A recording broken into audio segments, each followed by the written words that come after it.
오늘은 순서를 조금 바꾸어서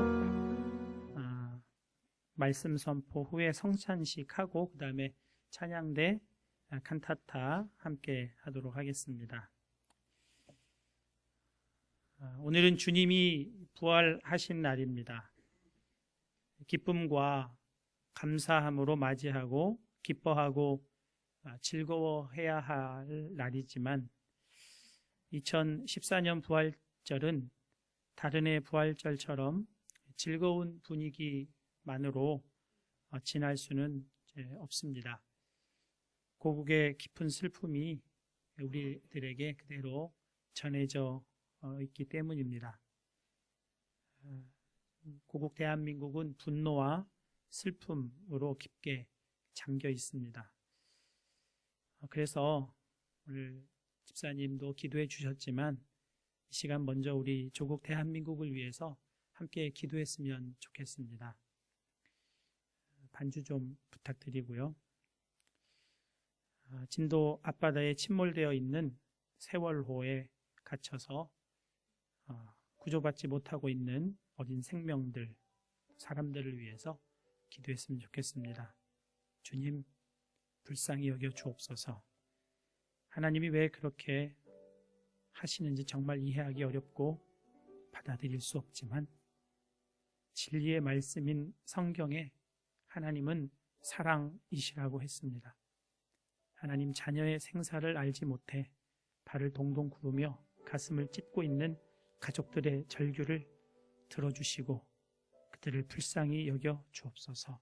구조를 위해 노력하고 있을 모든 사람들에게 힘과 지혜와 능력을 부어 주옵소서. 함께 기도하시겠습니다. 하나님, 고국 대한민국이 슬픔과 어둠과 탄식 속에 잠겨 있습니다. 주님, 수많은 어린 생명들이 구조받지 못하고 고통 가운데, 아픔 가운데 하나님 있습니다. 수월의 어두움 가운데 있습니다. 하나님, 불쌍히 여겨 주옵소서. 하나님, 저들을 긍휼히 여겨 주옵소서. 할 말이 없습니다. 살려주시기를 원하지만 주님 살려달라고 말하지도 못하겠습니다. 주여, 불쌍히 여겨 주시고 주여, 사랑하는 아이들을 캄캄한 어둠 속에 두고 고통하며 괴로워하며 눈물 흘리고 있는 하나님, 부모와 가족들을 불쌍히 여겨 주시고 그들의 마음에 위로와 주의 평강으로 함께하여 주시옵소서.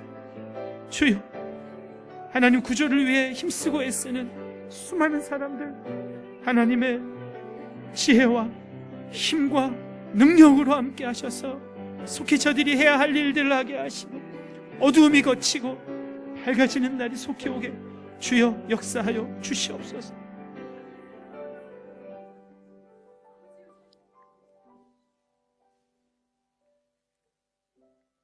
모든 사람의 생명을 구원하시기 위해 아들 예수님을 십자가에 내어주시고 예수님이 순종하여 놀라운 새 생명의 역사를 이루신 이날, 고국 대한민국은 비통함에 빠져 있습니다. 주님, 조국 대한민국을, 세월호의 어린 생명들을 긍휼히 여겨 주시옵소서. 가슴을 찢으며 절규할 수밖에 없는 체육관의 가족들을 주여 불쌍히 여겨 주시고 긍휼히 여겨 주시며 그들의 생명 또한 지켜 주시옵소서. 구조에 힘을 쏟고 있는 모든 사람들에게 힘과 용기와 지혜를 더하셔서 그들이 할 수 있는 모든 일에 최선을 다하게 하여 주시옵소서. 예수님의 이름으로 기도하옵나이다. 아멘.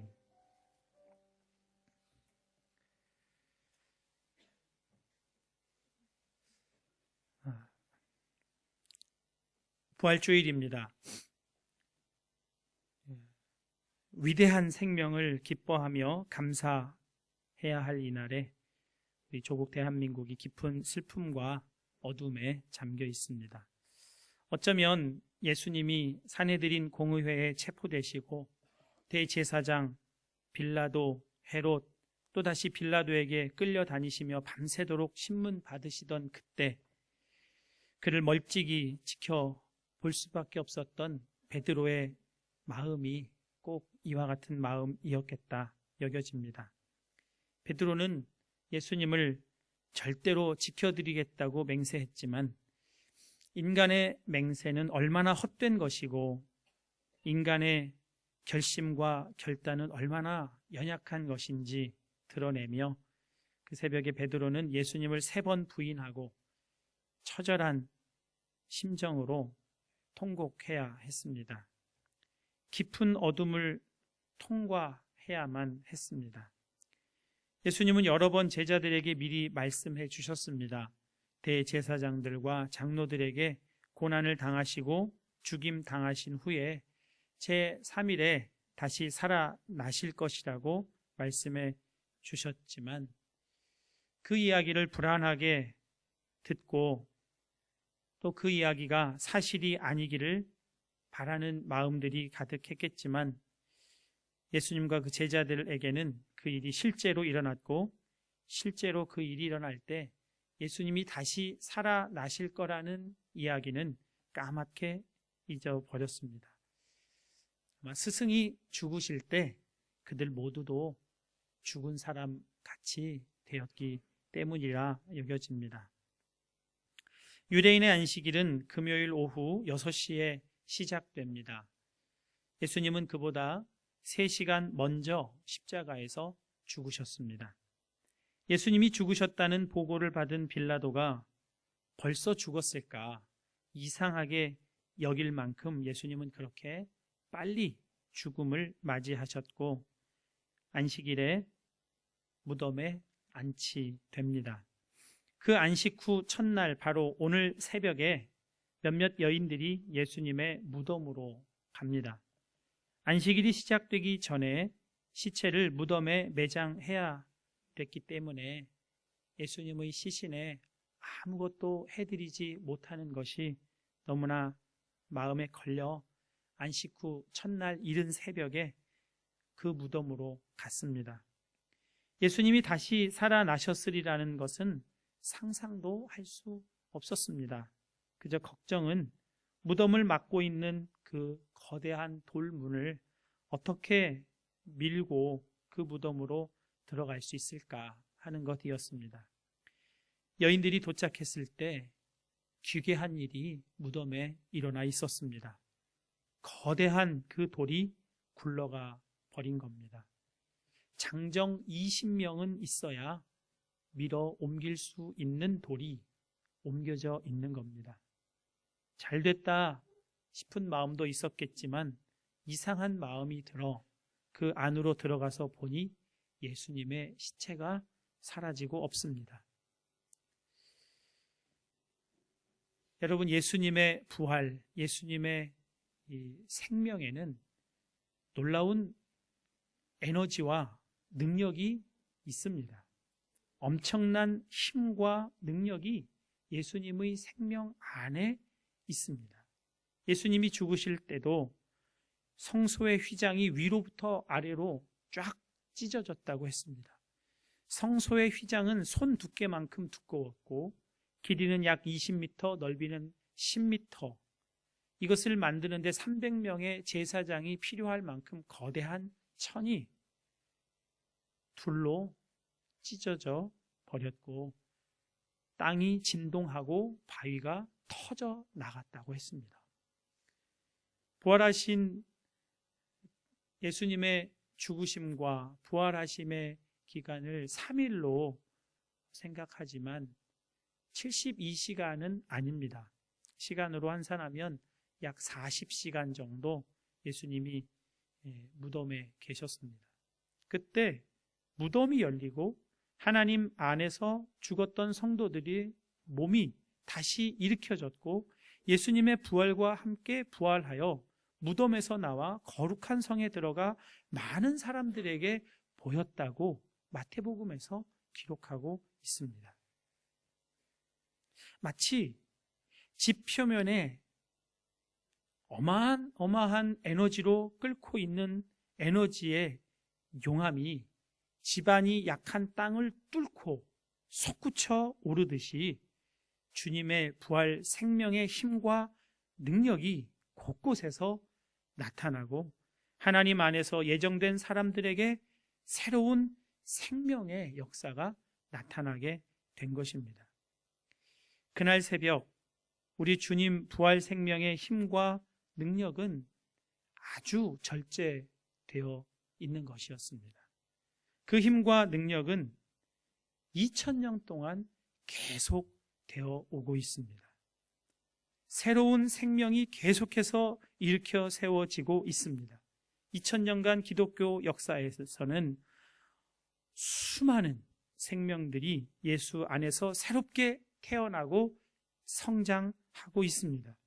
2000년간 계속되는 그 생명을 짧은 시간으로 응축한다면 엄청난 폭발력과 에너지가 그 생명 가운데 있다는 것을 알게 됩니다.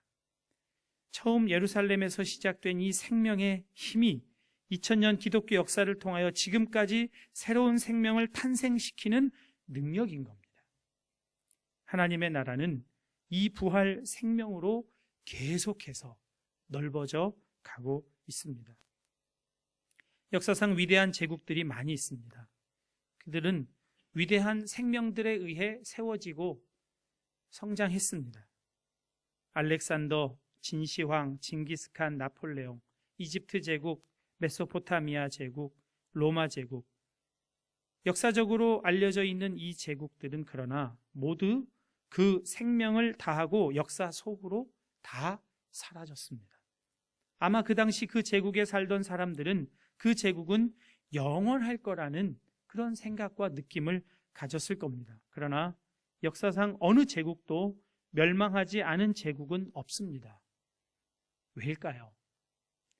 아무리 위대한 제국도 그 제국을 탄생하게 한 사람도 모두 육신에 속한 생명이기 때문에 그렇습니다. 육신에 속한 생명은 반드시 끝이 납니다. 베드로전서 1장 24절 25절입니다.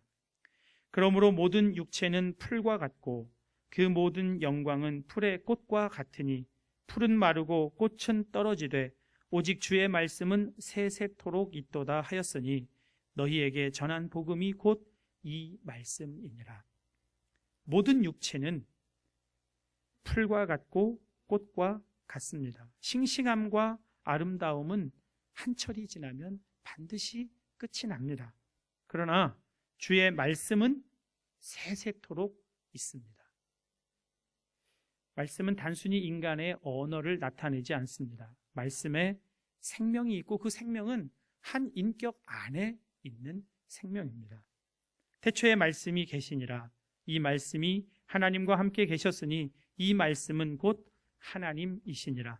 그가 태초에 하나님과 함께 계셨고 만물이 그로 말미암아 지은 바 되었으니 지은 것이 하나도 그가 없이는 된 것이 없느니라. 그 안에 생명이 있었으니 이 생명은 사람들의 빛이라.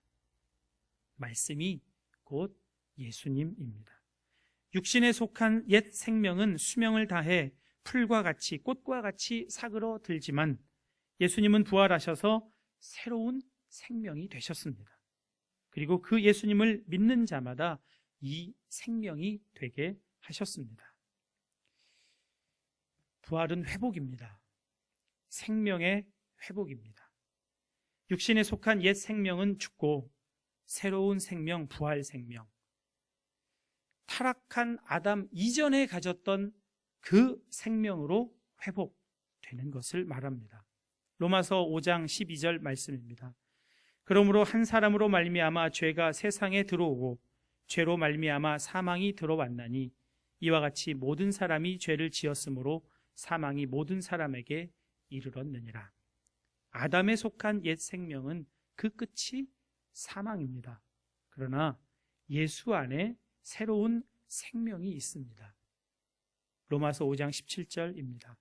한 사람의 범죄로 말미암아 사망이 그 한 사람을 통하여 왕노릇하였은즉 더욱 은혜와 의의 선물을 넘치게 받는 자들은 한 분 예수 그리스도를 통하여 생명 안에서 왕노릇하리로다.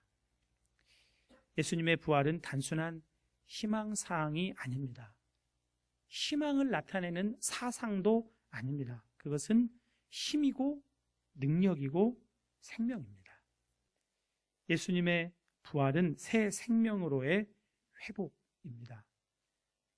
이 생명의 능력이 우리 한마음 교회에 속한 모든 성도들 지체 가운데도 넘치게 부어지실 수 있기를 축복합니다. 다시 본문으로 돌아갑니다.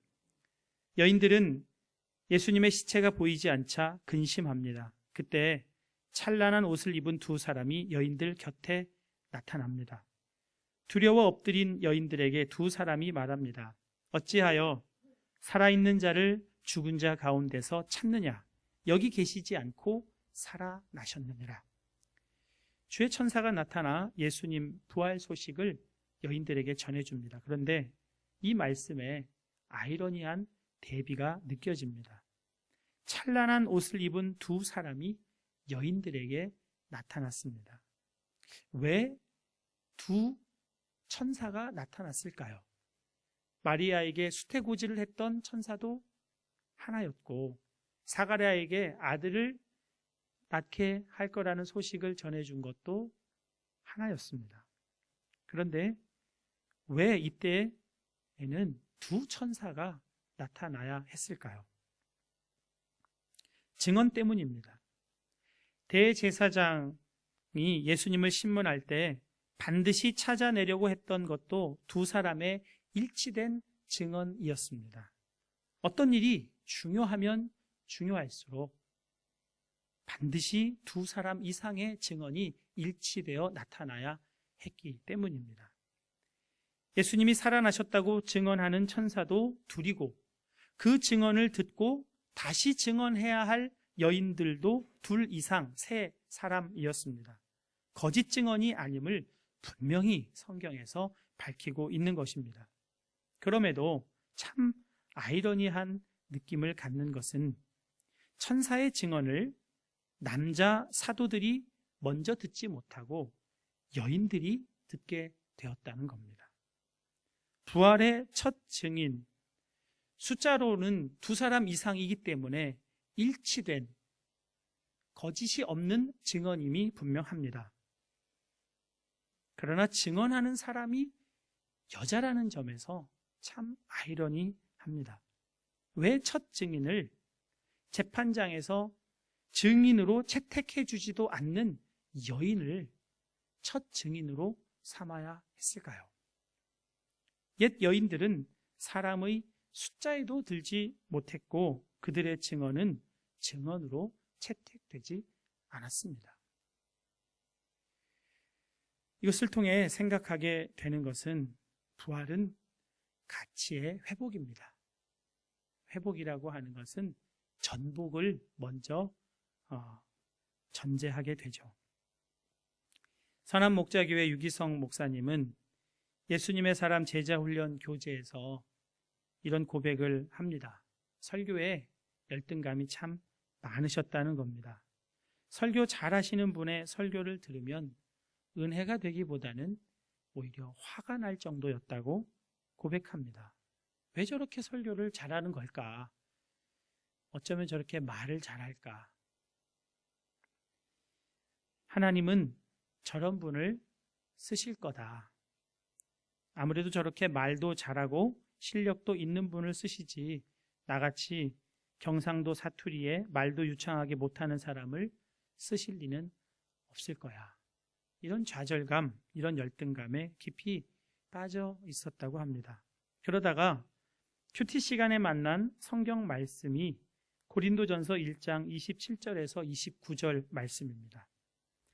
그러나 하나님께서 세상에 미련한 것들을 택하사 지혜 있는 자들을 부끄럽게 하려 하시고 세상에 약한 것들을 택하사 강한 것들을 부끄럽게 하려 하시며 하나님께서 세상에 천한 것들과 멸시받는 것들과 없는 것들을 택하사 있는 것들을 패하려 하시나니 이는 아무 육체도 하나님 앞에서 자랑하지 못하게 하려 하십니다.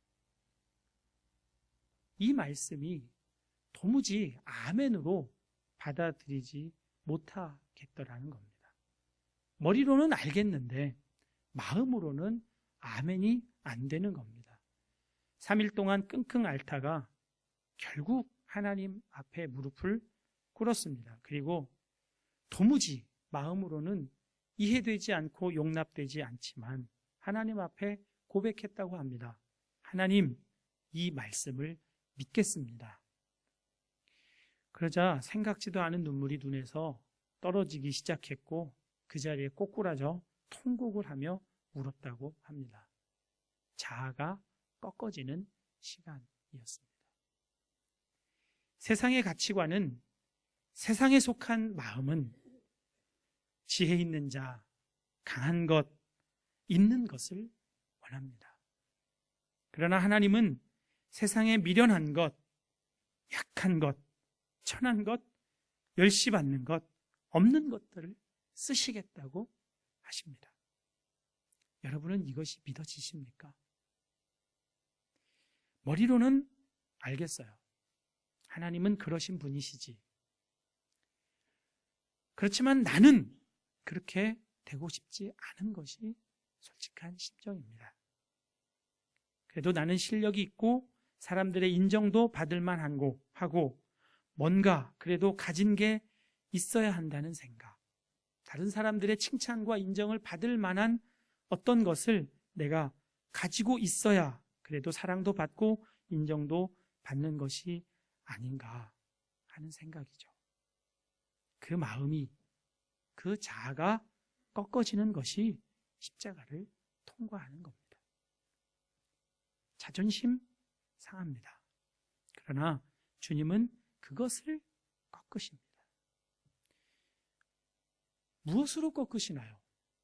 강한 것, 있는 것, 칭찬받을 만한 것들을 꺾는 게 뭐죠? 약한 것, 천한 것, 멸시받는 것, 없는 것들로 그것들을 꺾으시겠다고 하는 겁니다. 내 속에 약한 것, 내 속에 천한 것, 멸시받는 것, 없는 것들이 드러나는 순간이 꺾어지는 순간입니다. 그게 내가 죽는 시간입니다. 정말 죽을 것 같은 시간입니다. 지옥이 따로 없습니다. 이런 식으로 사는 것보다는 차라리 죽는 게 더 낫겠다 싶은 심정입니다. 내 약하고 천하고 멸시받고 없는 것이 드러날 때 이건 나 때문이 아니고 운이 따르지 않고 어쩌면 이렇게 내 인생에는 운이 따르지 않는가, 이런 마음이 들기도 하고, 이건 나 때문이 아니고 나를 방해하는 누군가 때문이고 하나님이 적절한 때 도와주시지 않아서 이렇게 되었다고 하나님을 원망하는 마음도 나오게 됩니다. 그때 우리는 나의 죽음으로 십자가를 통과해 나가야 하는 겁니다. 그렇지 않고 피하면 원망, 불평, 염려, 그게 우리를 지배하고 또 누군가의 위로와 도움을 찾고 그것을 헤매게 됩니다. 그렇게 되면 죽어야 할 그 일이 그때는 피해지고 그때는 잠깐 면해지겠지만 그 일은 계속해서 우리를 찾아옵니다. 죽어야 끝나는 일이기 때문입니다. 광야를 완전히 통과해서 지나갈 때까지 광야는 계속 우리 삶의 현장에 있는 겁니다. 하나님은 애굽에 속한 사람도 사랑하셨습니다. 10가지 재앙을 보내셔서 기적도 보여주십니다. 그래도 그곳은 애굽입니다. 초신자의 기도는 그래서 하나님이 정말 잘 들어주십니다. 교회 나온 지 얼마 되지 않고 하나님이 믿어지기 시작한 지 얼마 안 된 사람들의 기도는 하나님이 잘 들어주세요. 그렇기 때문에 정말 하나님의 은혜와 기적, 하나님의 선물을 계속 구해야 합니다. 계속 구하고 그것을 받아 누리는 것이 필요합니다. 그러나 계속 애굽에 있을 수는 없습니다. 애굽은 바로가 다스리는 곳입니다. 바로는 애굽에 사는 하나님의 사람이 끝까지 행복하기를 원하지 않습니다. 그래서 우리는 가나안으로 가야 하는 겁니다. 가나안의 안식으로 들어가야 하는 겁니다. 그래서 가나안의 안식은 반드시 광야를 통과하게 되어 있습니다. 그것이 십자가를 통과하는 것입니다. 십자가를 통과하는 것이 내 마음이 심히 고통스러워 죽게 되고 너무 힘들어서 도저히 견디지 못할 것 같은 그 일. 그건 육체와 관련된 일이기도 하겠고, 관계와 관련된 일이기도 하겠고, 직장에서 일어나는 일이기도 할 겁니다. 가정의 일에서도 이런 일들은 종종 일어납니다. 이건 정말 내가 감당하지 못할 것처럼 여겨지는 그 일에서 내가 죽는 것이 십자가를 통과해 나가는 겁니다. 그 일을 넘겨보려고 피하고 숨고 도망하고 누군가의 쉬운 도움을 받아서 그렇게 통과해 피해 갈 수도 있겠지만 결국 그 일을 통과해야 합니다. 나의 죽음은 나의 죽음으로 십자가를 통과하는 겁니다. 그 일에 직면해야 합니다. 그 일을 마주 대해야 하는 겁니다. 누구 때문에 이런 일이 생겼다고 하지 말아야 합니다.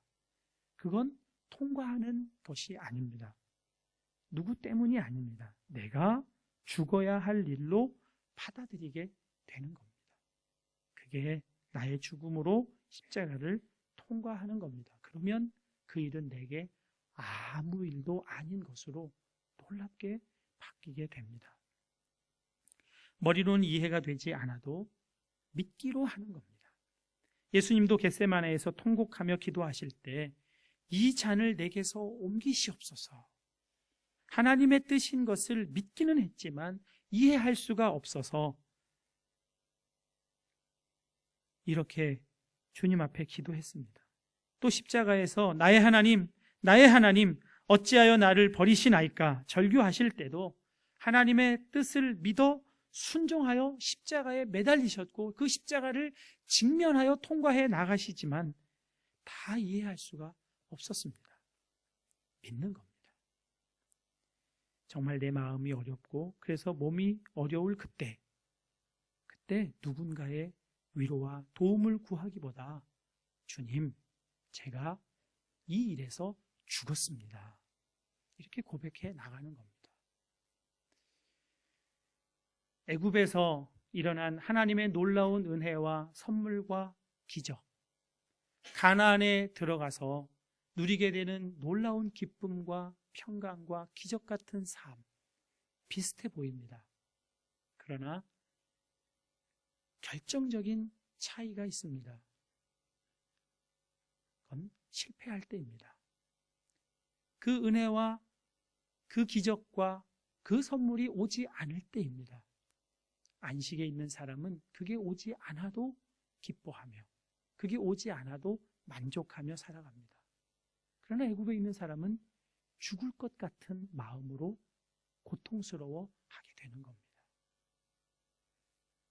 주님은 우리가 이 십자가를 통과하여 가나안의 안식, 부활의 놀라운 생명, 부활의 그 힘과 능력으로 그 기쁨으로 살아가게 되기를 원하시기에 예수님을 십자가에서 그렇게 못 박으신 겁니다.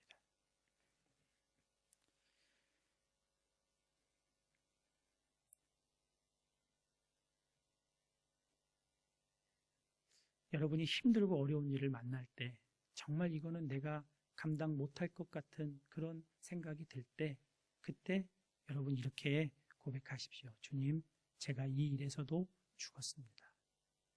주님, 제 잘못입니다. 제가 잘못했습니다. 용서해 주옵소서. 그러면 그 일을 통과할 수가 있습니다. 그런데 그 일 가지고 다른 사람을 향하여 눈을 돌리면 통과하지 못하는 일이 되고 맙니다. 그러면 다시 그 일이 우리를 또 어렵게 합니다.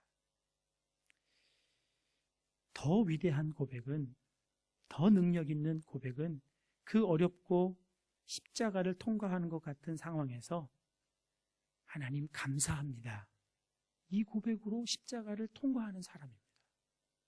이건 정말 놀랍고 위대한 고백입니다. 주님, 제가 이 십자가를 통과하여 이제는 부활 생명으로 들어가게 하셨군요. 감사합니다. 이렇게 맞아들이는 겁니다.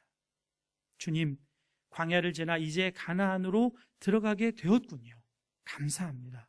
이렇게 통과해 가는 겁니다. 오늘 아침에 읽게 된 글인데요. 세월호 실종자 김정민 학생의 아버지가 어느 교회 장로님이시라고 합니다. 그분이 어딘가에 쓰신 글이에요.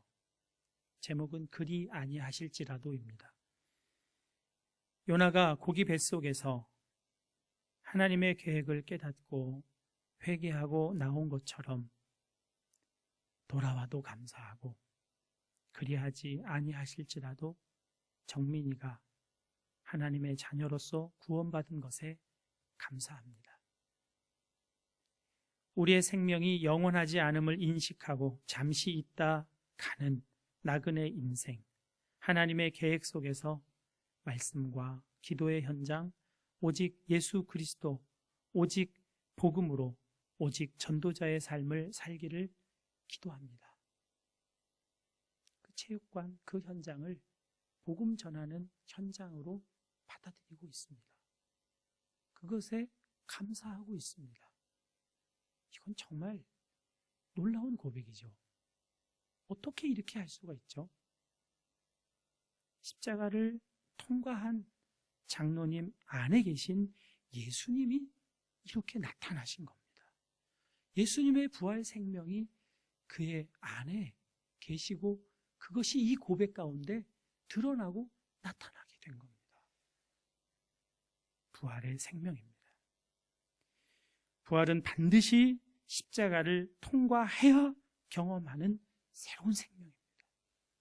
우리 한마음교회 성도 여러분, 십자가를 피하지 마시고, 십자가에서 도망가지 마시고, 십자가를 직면하여 통과하시는 저와 여러분 되시기를 축복합니다.